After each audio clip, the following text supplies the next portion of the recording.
Hi there. Well, after my last email, I've had so many people ask me to give a little video tip on power in striking and how important is it, my views on it, and how to get power.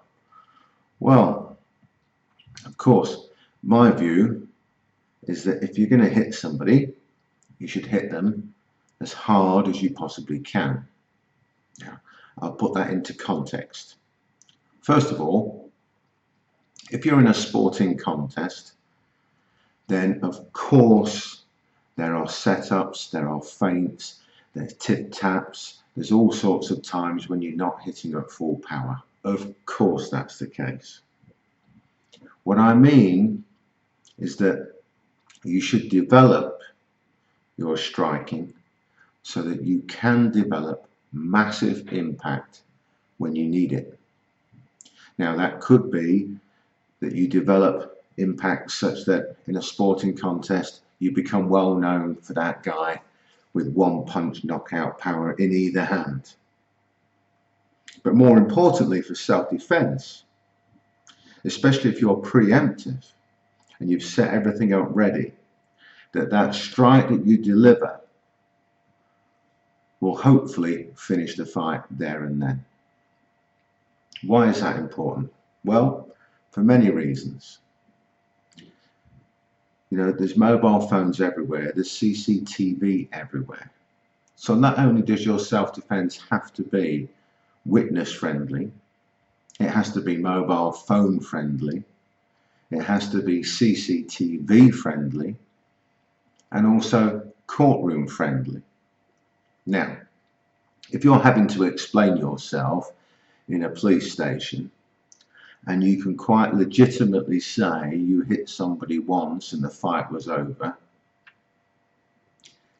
that sounds much better than I hit the guy again and again and again and again and again and it still wasn't over, so I hit him again and again and again and again and again and it still wasn't over, so I hit him again and again and again and again and it still wasn't over, so I hit him again and again and again, and so on. That looks real bad, sounds real bad. Now, back to sport. Just because you've got a knockout punch from hell, of course, does not mean that you can land it every time. But what it does mean, if you become known as the person with that dynamite punch, that dynamite kick, that dynamite knee, whatever, then people become very, very wary of you. If you look back at the pride days of MMA, look at somebody like Krokop with his left leg high kick. It was well known. You've got to stay away from that kick. And that immediately put people on edge, immediately made them fight different to how they really want to fight and how they would normally fight. If you look at somebody in MMA today like Mark Hunt or Anthony Rumble Johnson, they're known for one hit and it's over. Mark Hunt for knockout walkaways. People are very, very wary of your striking power. And more often than not, it takes them out of their normal game. It makes them very wary of you. And that can only be to your advantage. If you're known as somebody with powder puff punches, hey, you know, people are going to start walking through it. People aren't scared to take a chance. People will try different things against you. They're not concerned about what you can do to them. But when you've got true, massive impact, true knockout power, people are concerned. People are wary. People do get out of where they want to be.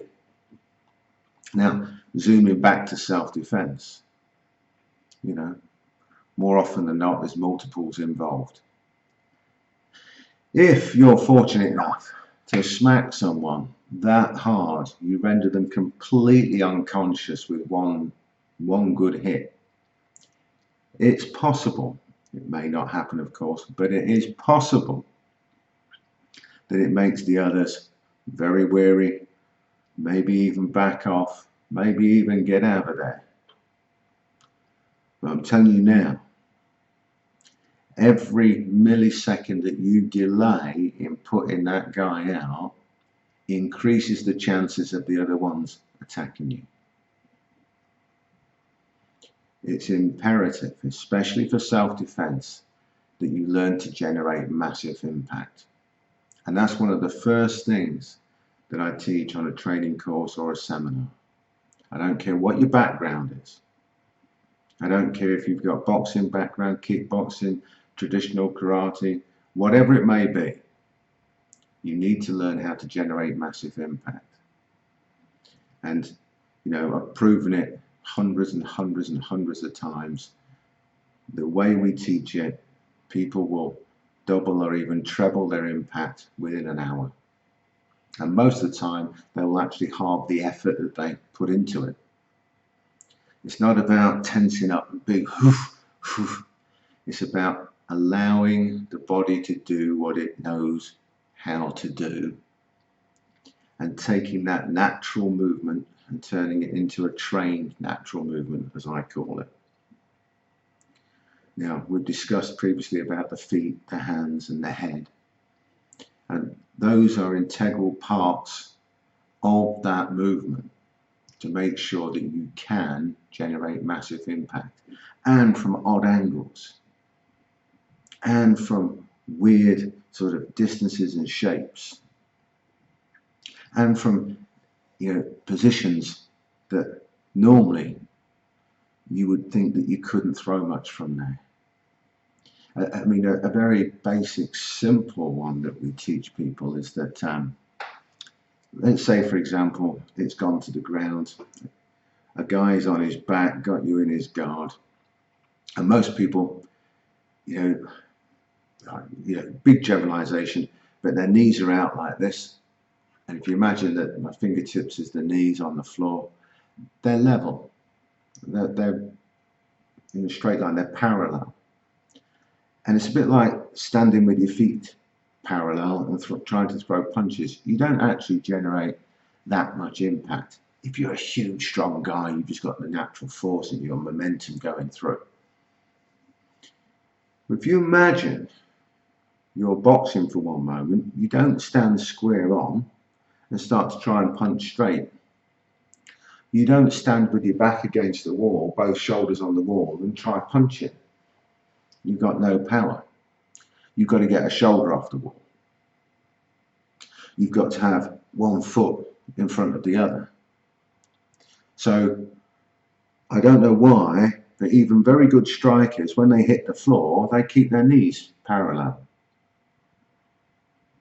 Why not just imagine that you're 4'6" or something like that, or 4'5" or whatever it is, and put one knee slightly forward. Try it and notice the massive increase in power you get just from doing that. Just imagine for a moment that your knees are actually your feet, and work like that for your striking on the floor. Try it. Don't take my word for it. I could be lying. I'm not, but I could be. So try it. Next time you're in class, if you do any kind of sports fighting or you just want to try it out, get your knees parallel, see how much power you've got. Don't tell the pad guy who's laying on his back holding the pads for you to punch. Don't tell him what you're going to do. Just put one knee forward and then start cracking into it and see if he tells you there's a difference. Anyway, that's my training tip for power generation and how to do it on the floor. Hope you enjoyed it. More soon.